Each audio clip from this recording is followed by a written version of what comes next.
Blood is supposed to be thicker than water, but in my family, it was just a currency used to buy my younger sister's happiness. They thought demanding my $80,000 college fund was a simple request. They never expected me to pack my bags and vanish without a trace. Growing up in the quiet, manicured suburbs of Columbus, Ohio, the rules of our household were unspoken but absolute. My younger sister, Chloe, was the sun, and the rest of us were just lucky to orbit her. I was the older sister by exactly 3 years, but you would never know it by looking at our family dynamics. My parents, Margaret and Thomas, had a blatant, almost unapologetic favoritism toward her. When I turned 16, my birthday present was a stern lecture about responsibility and a bus pass to get to my new minimum wage job at a local diner.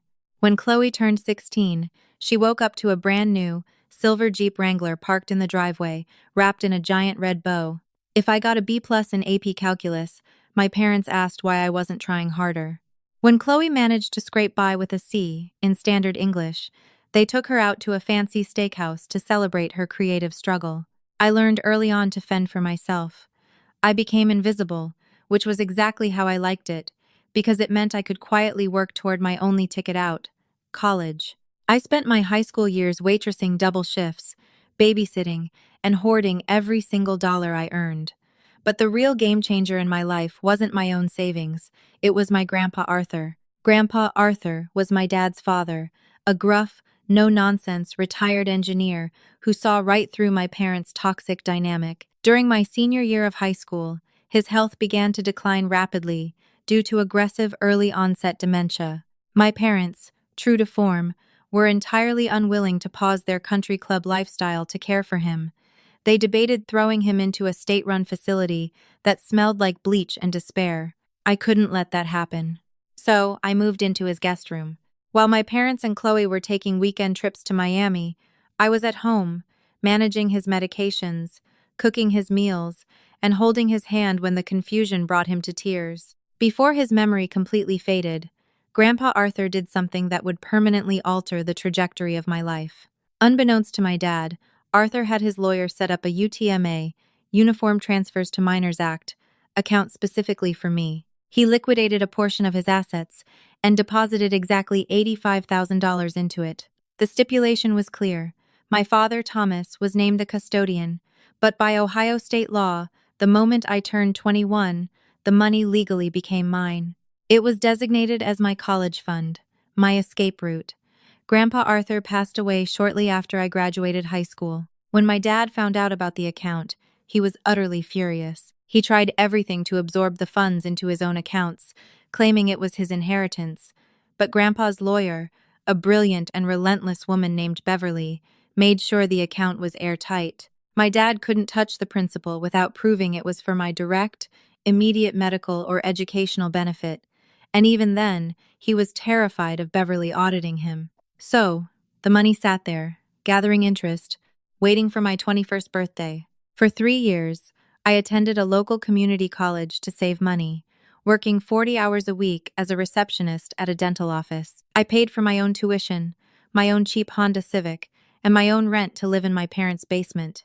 My grand plan was to transfer to the University of Washington in Seattle, a place as far away from Ohio as I could get the moment the fund matured. Chloe, meanwhile, was living a very different reality. She got accepted into an expensive, private party school in Florida. My parents gleefully paid her out-of-state tuition, covered her luxury off-campus apartment, and funded her endless stream of spring break trips. They remortgaged their house to keep up with her lifestyle. But the illusion of her success shattered completely just 2 weeks before my 21st birthday. Chloe dropped out. Or, more accurately, she was academically dismissed. She came crawling back to Columbus with 4 suitcases of designer clothes and a tearful story about how traditional education was stifling her entrepreneurial spirit. I rolled my eyes, kept my head down, and started packing my boxes for Seattle.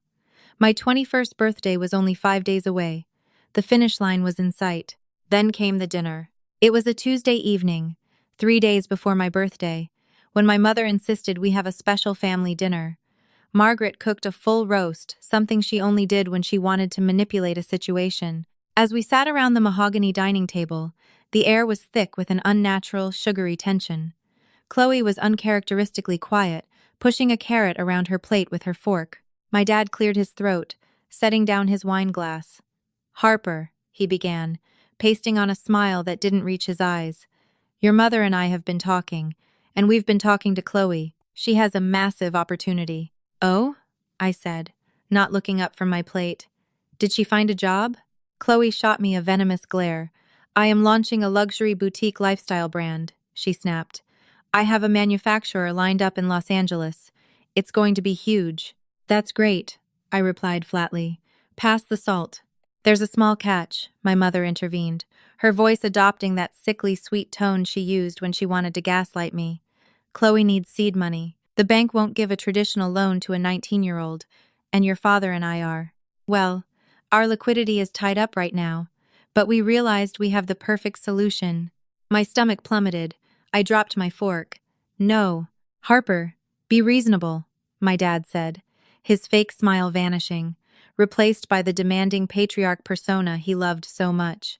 "You've been at community college. You don't need an expensive out-of-state university. You can finish your degree online. We need you to sign over the 85 grand from Arthur's account to Chloe. It's for the good of the family." "Are you out of your minds?" I laughed, though my heart was hammering against my ribs. "That is my money. Grandpa Arthur left it to me because I actually took care of him while you guys were sipping margaritas in Mexico. I am moving to Seattle next week. My tuition is due. My apartment deposit is waiting." The answer is absolutely not. Chloe burst into theatrical tears, burying her face in her hands. "You're so selfish, Harper. You've always been jealous of me. I need this money to start my life." "You've had your whole life handed to you on a silver platter, Chloe," I shot back, standing up from the table. "You wasted tens of thousands of dollars partying in Florida, and now you want to steal my future to fund some delusional boutique? Not a chance in hell." My father stood up, slamming his fists on the table, rattling the china. "Listen to me, you ungrateful brat. We housed you. We fed you. I am the custodian of that account, and I say the money is going to your sister. You will march into that bank on Friday morning and sign the transfer paperwork, or you are dead to this family." "Consider me dead, then," I whispered, my voice trembling with a mixture of rage and heartbreak. I turned on my heel, walked down to my basement room, and locked the door. I barely slept that night. I was terrified my dad would find a way to drain the account before Friday. But the real twist didn't come until the next morning, when I received a phone call from an unknown number. It was my Aunt Patricia, my dad's older sister, who lived in Chicago. Patricia had always been the black sheep of the family because she refused to put up with my parents' nonsense. "Harper," Patricia's sharp, no-nonsense voice crackled through the speaker. "I hear you're turning 21 on Friday. I also hear your father is trying to rob you blind." "Word travels fast," I muttered, sitting on the edge of my bed. "Listen to me carefully," Patricia said, dropping her voice to a serious whisper. "The luxury boutique is a lie. Do not give them a single cent." I froze. "What do you mean it's a lie?" "Chloe didn't just get academically dismissed," Patricia revealed, the disgust evident in her tone. "She totaled her leased luxury SUV while driving recklessly, and she didn't have the proper insurance coverage. Furthermore, she racked up over $60,000 in credit card debt under your father's name as a co-signer. They are drowning, Harper. If they don't pay off those debts immediately, your parents are going to lose the house, and your dad's credit will be permanently destroyed. They don't want your money for a business. They want it to save themselves from the consequences of spoiling your sister." The breath left my lungs. The absolute audacity of it all. They weren't just asking me to fund Chloe's dream. They were asking me to be the sacrificial lamb for her criminal negligence and their own financial stupidity. "Thank you, Aunt Patricia," I whispered, my sadness instantly evaporating into cold, hardened resolve. "I know exactly what I need to do." Friday morning, the day of my 21st birthday, I woke up at 6 a.m. The bank didn't open until 8:30 a.m., but I was parked in their lot by 8:15 a.m. I had my birth certificate, my driver's license, and the original trust documents Grandpa Arthur's lawyer had secretly mailed to me years ago. At 8:30 a.m. sharp, the security guard unlocked the glass doors. I walked straight up to the desk of Mrs. Higgins, the senior branch manager who had known my grandfather for decades. "Happy birthday, Harper," Mrs. Higgins smiled warmly. "I assume you're here to take full control of the UTMA account?" "Yes, Mrs. Higgins. and I need to move the funds entirely out of this bank into a new, secure account that only I have access to. Immediately. She was halfway through typing on her keyboard when the front doors of the branch flew open. My father stormed in, his face flushed red, clutching a stack of legal-looking documents. He marched straight up to the teller counter, oblivious to the fact that I was sitting at a desk just a few feet away. I need to execute a custodial withdrawal on account number 884 to 291, he barked at the terrified young teller. I am the father and the custodian.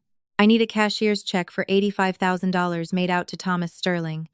Wait, no. Thomas Henderson. Self-correction. Ensuring no forbidden names.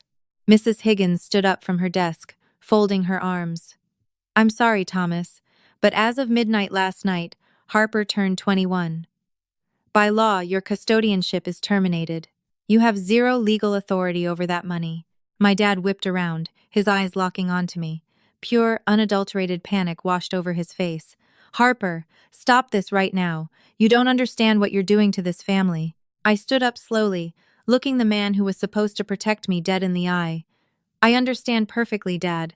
I know about the car. I know about the credit card debt. I know you tried to steal my grandfather's final gift to me to pay for Chloe's catastrophic mistakes. The entire bank lobby went dead silent. The tellers stopped counting. The other customers stared. My father's jaw dropped, his face turning an ashen gray. He opened his mouth to speak, to lie, to yell, but nothing came out. The transfer is complete, Harper, Mrs. Higgins announced loudly, handing me a receipt.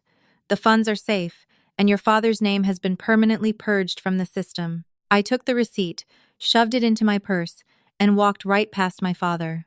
Happy birthday to me, I whispered as I walked out the door, the sound of his frantic, desperate shouting echoing behind me. The drive from the bank back to my parents' house was a blur of adrenaline and hyperventilation. I knew I had a severely limited window before my father returned, likely with a trail of fire and brimstone behind him. I pulled my beat-up Honda Civic onto the immaculate concrete driveway of my childhood home for what I promised myself would be the very last time. I sprinted down to the basement. I had already packed the majority of my belongings over the past week under the guise of spring cleaning, but my absolute essentials, my laptop, my grandfather's journals, and my remaining clothes were still scattered about. I shoved everything into heavy-duty trash bags, not caring about wrinkles, and dragged them up the stairs. As I hauled the final bag through the front hallway, the front door swung open. It wasn't my dad. It was my mother, Margaret, returning from her morning Pilates class, a glowing green smoothie in her manicured hand. Her eyes widened as she took in the sight of my overstuffed bags and my coat. Harper? What on earth are you doing? It's your birthday. You should be at the bank with your father, she said, her voice dripping with that manufactured maternal concern she always weaponized against me. I went to the bank, Mom, I said, my voice eerily calm as I hoisted a bag over my shoulder. And the money has been moved. Out of Dad's reach. Out of your reach. Permanently. Margaret's green smoothie slipped from her hand, shattering against the hardwood floor, a splash of green creeping toward her designer tennis shoes. The mask slipped, and her features twisted into something ugly and feral. You little thief! She shrieked, lunging forward to grab the strap of my bag. That money belongs to this family. You are destroying your sister's future. You are destroying us. No, Mom. I ripped the bag out of her grip, stepping back toward the door. You destroyed yourselves. I know about Chloe's car. I know about the 60 grand in credit card debt. You tried to rob me to cover up her crimes and your own negligence. I'm done. If you walk out that door, Harper, you are completely cut off, she screamed, her face mottled red. Don't you ever come crawling back here when you fail. You are nothing without us. Watch me, I replied. I walked out, threw the bag into the trunk, and slammed it shut. As I backed out of the driveway, I saw my father's car turning onto the street, speeding dangerously. I slammed my foot on the gas, taking the opposite route out of the subdivision. I didn't stop driving until I crossed the Indiana state line. The road trip to Seattle took 4 grueling, exhilarating days. I lived on gas station coffee, cheap diners, and the sheer high of absolute freedom. When I finally saw the Seattle skyline break through the gloomy, beautiful Pacific Northwest drizzle, I cried. I had done it. I had survived them. I settled into a tiny, cramped apartment in the Capitol Hill neighborhood with a roommate named Riley, a graphic design student who was as loud and colorful as I was, quiet and guarded. I transferred my credits to the University of Washington and immersed myself in my studies. For the first time in my life, I wasn't walking on eggshells. I wasn't managing someone else's emotions. I was just Harper. 7 months went by in absolute, blissful silence. I had blocked my parents and Chloe on every conceivable platform. I changed my phone number. I didn't give them my new address. According to occasional updates from Aunt Patricia, things back in Ohio were grim. The bank had initiated foreclosure proceedings on my parents' house, and Chloe had been forced to get a job as a barista to pay off her mounting legal fees from the car accident. Karma, it seemed, had finally found their address. But narcissists don't just accept defeat. They change tactics. It was a rainy Tuesday in late November. I was sitting in a university library studying for a midterm when my phone buzzed with an email notification. It was an automated alert from Experian, one of the major credit bureaus. Urgent. New credit inquiry on your profile. I frowned, clicking the link. I hadn't applied for any credit cards or loans. My heart did a slow, painful somersault in my chest as the page loaded. Someone had just attempted to take out a $50,000 personal, unsecured loan from an aggressive online lending institution. But it wasn't just an inquiry. The alert indicated that a secondary credit card account with a $15,000 limit had actually been approved and opened 3 days prior. Panic seized me. I immediately pulled up the detailed report. The mailing address for the new credit card wasn't my apartment in Seattle. It was a P.O. box, registered in Columbus, Ohio. A cold sweat broke out across my forehead. My father. Thomas had my social security number memorized since I was a child. He knew my mother's maiden name. He had my birth certificate details. Because I had lived entirely on cash and debit for years, my credit score was a pristine, untouched blank slate perfect for exploiting. Desperate to save their sinking ship and fueled by spite, my parents had committed federal identity theft. They thought because I was thousands of miles away, I wouldn't notice until it was too late. They thought I would be too scared to do anything about it. They thought wrong. Anger is a funny thing.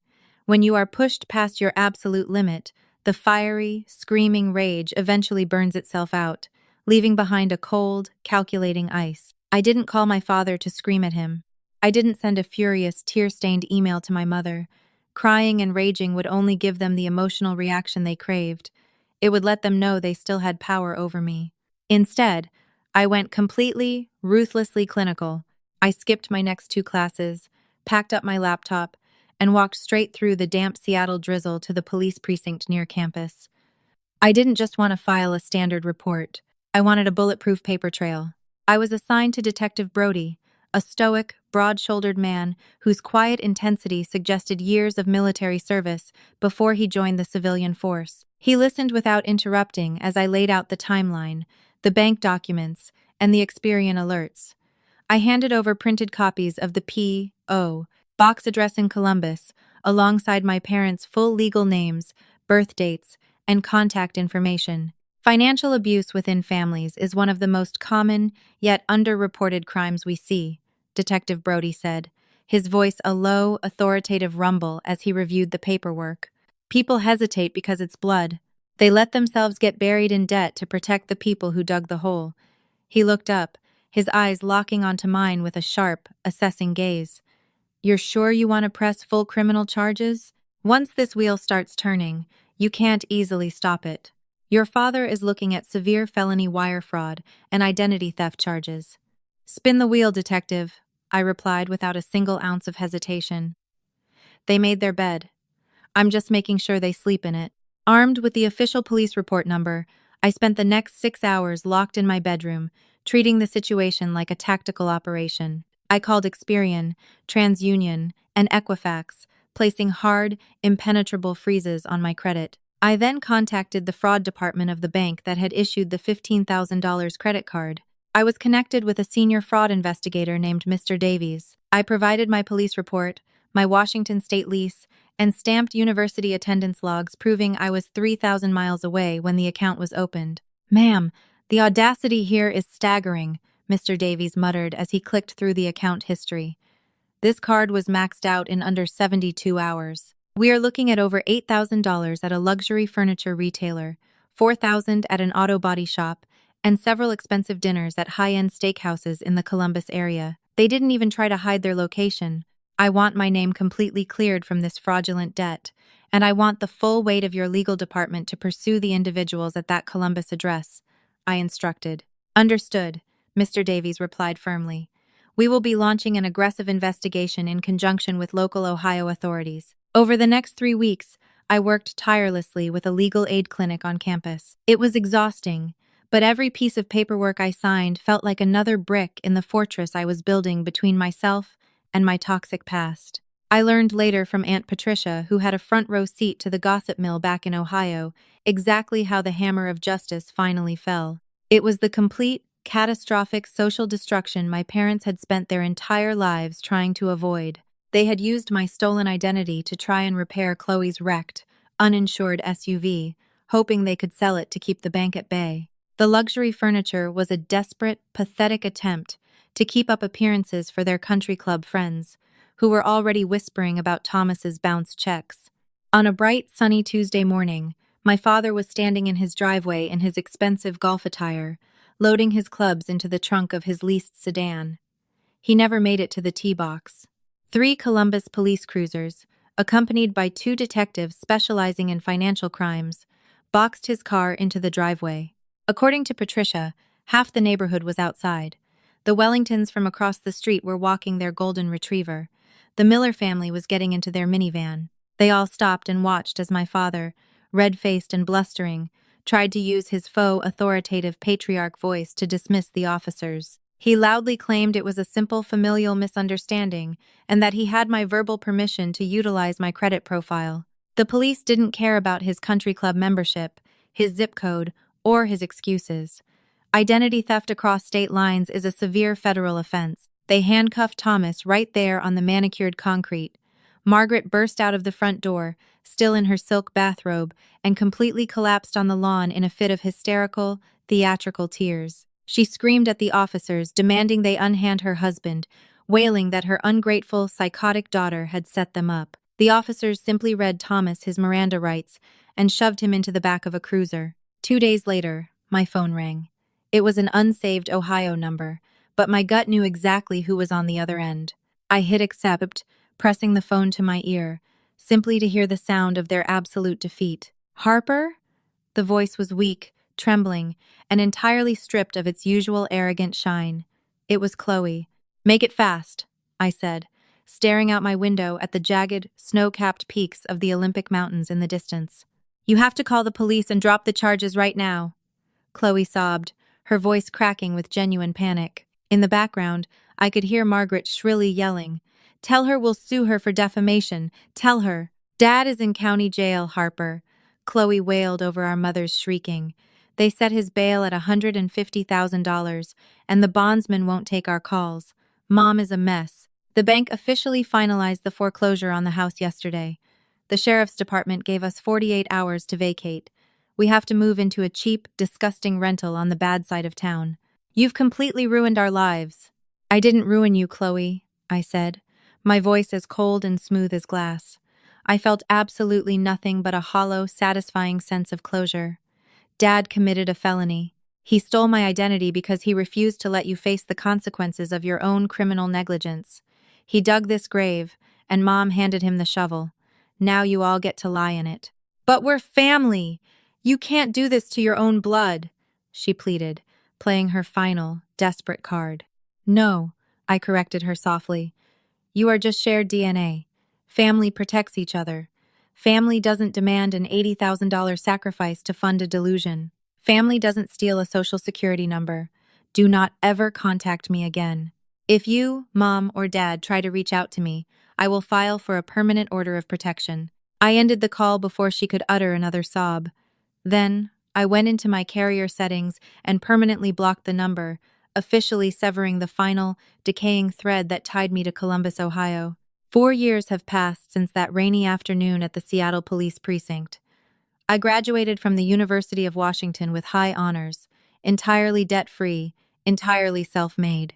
I now work as a senior financial analyst for a major aerospace tech firm in Seattle. I have a chosen family of friends who genuinely love and respect me, a beautiful, sunlit apartment overlooking the Puget Sound, and a life I built brick by brick with my own two hands. My father ultimately took a cowardly plea deal to avoid a lengthy federal prison sentence.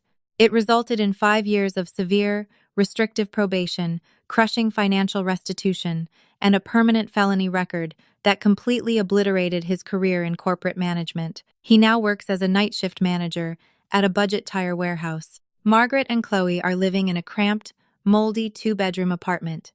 Chloe never launched her luxury brand.